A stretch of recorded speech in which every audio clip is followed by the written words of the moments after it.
अस्सलाम वालेकुम दोस्तों, उम्मीद करता हूँ आप सब लोग खैरियत से होंगे। आज हम लोग रिव्यू करने जा रहे हैं साउथ कोरियन के मानवा शॉर्ट एम्ब्रेसिंग शॉर्ट मास्टर के ऊपर, तो इस वीडियो को पूरा देखते रहिएगा। स्टार्टिंग सीन में हमें दिखाया जाता है कि एक लड़का खड़े रह के किसी चीज़ को बहुत गौर से देख रहा होता है। वो चीज़ कोई और नहीं बल्कि एक बहुत ही ज़बरदस्त किस्म की तलवार होती है जो उसकी आंखों में छा जाती है। वो लड़का उसको इतनी देर तक देखता रहता है लेकिन उसका दिल नहीं भरता।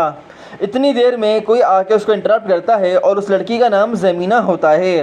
वो लड़की उससे कहती है कि तुम इतनी रात को यहाँ पे इस तलवार को क्या देख रहे हो, लेकिन वो लड़का कहता है कि मैं अपने ब्रेक टाइम में आके यहीं पड़ी इस तलवार को देखता हूँ।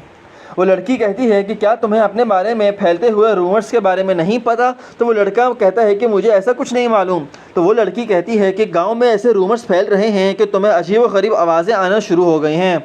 वो लड़का कहता है कि पता नहीं मुझे क्या हो गया, जब से मुझे उस काली लाइटनिंग ने डसा है तब से मुझे अजीब व गरीब ख़्यालात आने शुरू हो गए हैं और अजीब सी आवाज़ें आती हैं।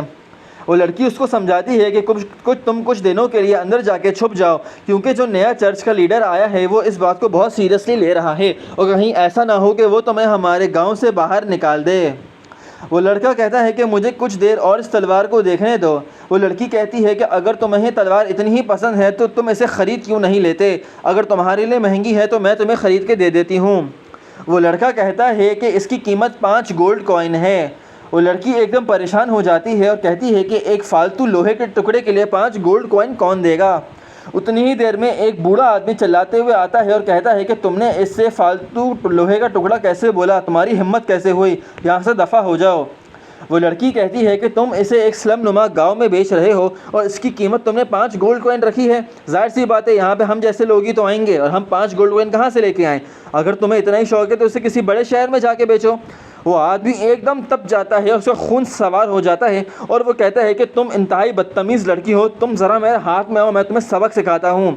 वो लड़की कहती है कि इतनी हिम्मत है तो मुझे हाथ लगा के दिखाओ, लेकिन उतनी ही देर में वो लड़का उसको वहाँ से लेके चला जाता है। वो आदमी फिर ये कहता है कि बैक देन मैंने इन दोनों की कितनी मदद करी, लेकिन आज इन दोनों ने मेरे साथ कितनी बदतमीज़ी की है। वो फिर वहाँ पे देखता है कि उस लड़के के पाँव ज़मीन में गड़ जाते हैं क्योंकि वो इतनी देर तक उस तलवार को देख रहा था।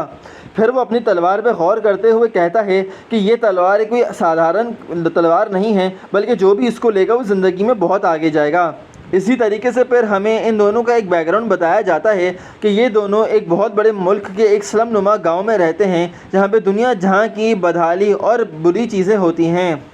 फिर हमें लेके आ जाया जाता है एक रेवेंट के ऊपर, जहाँ पे एक आदमी एक औरत को बालों से घसीट रहा होता है और कहता है कि तुमने मुझे स्कैम करने की कोशिश कैसे करी? वो आदमी कहता है कि तुमने मैं ऐसा स्कैम किया इसलिए मैं तुम्हें बहुत बुरा सबक सिखाऊंगा।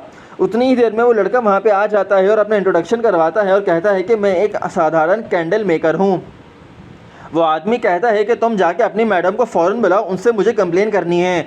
वो लड़का कहता है कि अगर तुम्हें हमारी मैडम से मिलना है तो तुम्हें गोल्ड कॉइन में पेमेंट करनी पड़ेगी। वो आदमी एकदम हैरान हो जाता है और गुस्से से कहता है कि एक तो तुम लोग स्कैम करते हो, ऊपर से तुम्हें पैसे भी चाहिए।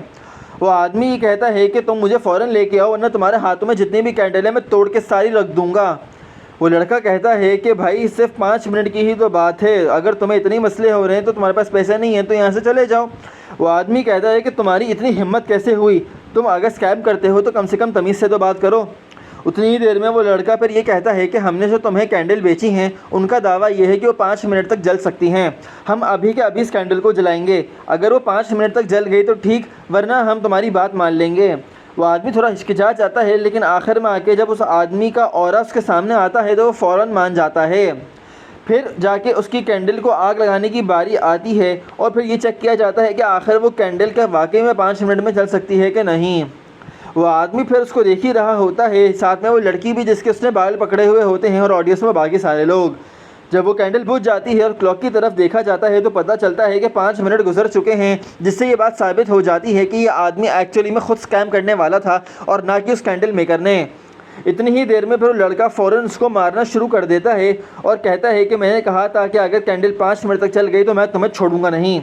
वो उसको लातों घूसों डंडों से मारता है, इतना कि वो खूना खून हो जाता है और उसे मुस्तकिल और मार रहा होता है कमरे में ले जाके।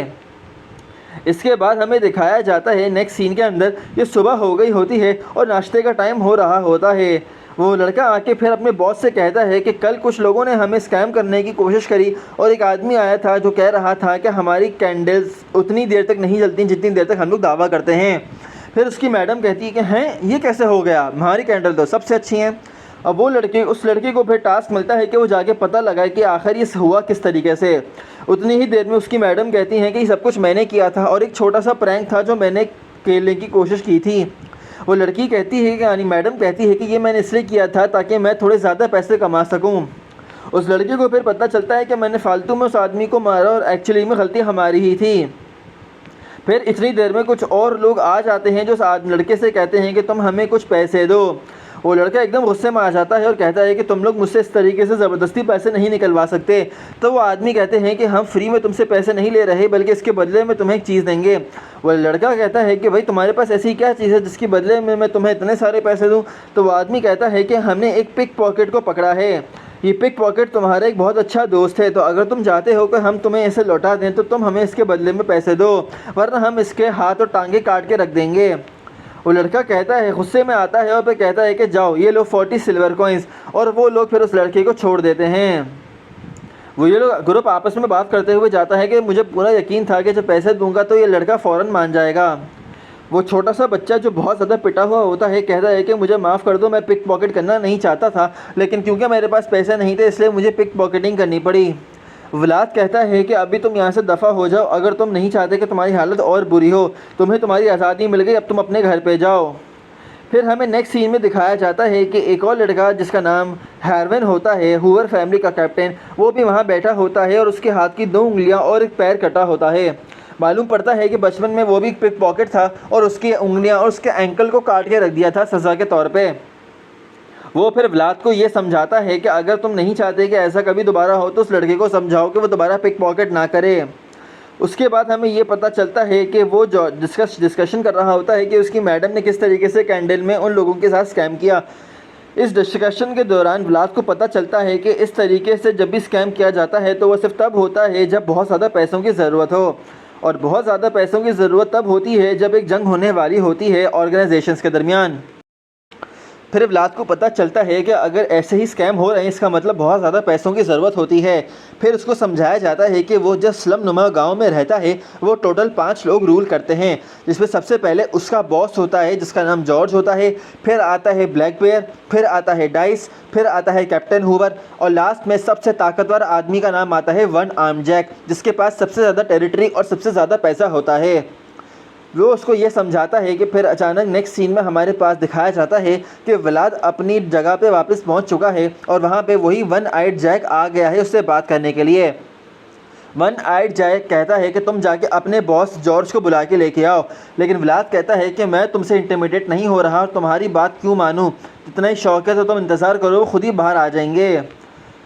व्लाद फिर उससे ये कहता है कि तुम ज़्यादा बड़ी बनने की कोशिश नहीं करो, लेकिन फिर उस वन आइड जैक का जो सबॉर्डिनेट होता है वो आता है और कहता है कि हमने तुमसे जो बोला है चुपचाप करो, अगर तुम नहीं चाहते तुम्हारी हालत बुरी हो।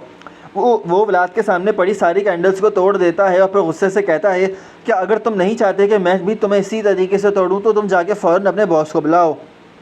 सब लोग ऑडियंस में बैठ के इसको देख ही रहे होते हैं कि उतनी देर में वो लड़का फिर व्लाद को दोबारा मारने की कोशिश करता है। जैसे ही वो व्लाद को मारने की कोशिश कर रहा होता है व्लाद फ़ौरन उसकी टांग को रोक देता है और एक छड़ी से उसकी तरफ वार करता है। छड़ी से वार करने की तरफ वो एकदम गुस्से में आ जाता है और उसे मुंह पे डंडे से मारता है, जिसकी वजह से वो एकदम नीचे गिर जाता है। वन आइड जैक हालांकि उसी का बंदा पिट रहा होता है, लेकिन व्लाद को देख के एकदम हैरान हो जाता है कि आखिर इस बंदे की आंखों में इतना गुस्सा किस तरीके से आया और वो जीत कैसे गया। वन आइड जैक के बाकी लोग भी फिर लड़ने के लिए आ रहे होते हैं, लेकिन वन आइड उनको रोक देता है और कहता है कि हमारा बंदा खुद ही हारा है, इसीलिए हम इससे कोई भी फ़ाइट नहीं करेंगे। व्लाद कहता है कि अगर तुमने भी इसी तरीके से किसी उल्टी सीधी हरकत की कोशिश की तो मैं तुम्हें भी नहीं छोड़ूंगा। वन आइड जैक कहता है कि तुम ज़रा बाद में मुझसे मिलो, मैं तुम्हें तब देखूंगा। इतनी ही देर में व्लाद का बॉस जॉर्ज वहाँ पे आ जाता है और जॉर्ज कहता है कि यहाँ पे बहुत ज़्यादा लोग हो गए हैं, क्यों ना हम लोग ऊपर की तरफ चलें सुकून से बात करने। इतनी ही देर में फिर ये दोनों ऊपर की तरफ चले जाते हैं और व्लाद देखता रहता है कि अगर मेरी वन आइड जैक से लड़ाई हो जाती तो वो मेरा बहुत बुरा हशर करता। वन आइड जैक उतनी ही देर में मीटिंग करके वापस आ जाता है और कहता है कि अगर तुम्हें यहाँ काम करने से थकन हो गई है तो तुम जाके मेरे पास काम करो। वो बदले में उसको एक गोल्ड कॉइन देता है और कहता है कि अगर तुम मेरे पास काम करोगे तो तुम्हें इसी तरीके से और ज़्यादा गोल्ड कॉइन्स मिलते रहेंगे। वो इसी तरीके से खुशी खुशी चला जाता है, लेकिन बाद में ज़मीना व्लाद को ऊपर की तरफ बुलाती है। जब व्लाद ऊपर जाता है तो वो सबके चेहरे देखता है और सब लोगों के चेहरों पर उदासी छाई हुई होती है। इतनी ही देर में जॉर्ज उसको एक छुरा देता है और कहता है कि तुम इसको हमेशा अपने पास रखना अपनी सेफ्टी के लिए। व्लाद जब बाकी लोगों के चेहरे देखता है तो उसको समझ में आता है कि इस मीटिंग का बहुत बुरा अंजाम निकला और एक्चुअली में कोई अच्छी डिस्कशन नहीं हुई। इसके बाद जैक व्लाद से कहता है कि मैं तुम्हें एक मिशन देने वाला हूँ और इस मिशन को तुमने बखूबी तौर पे निभाना है।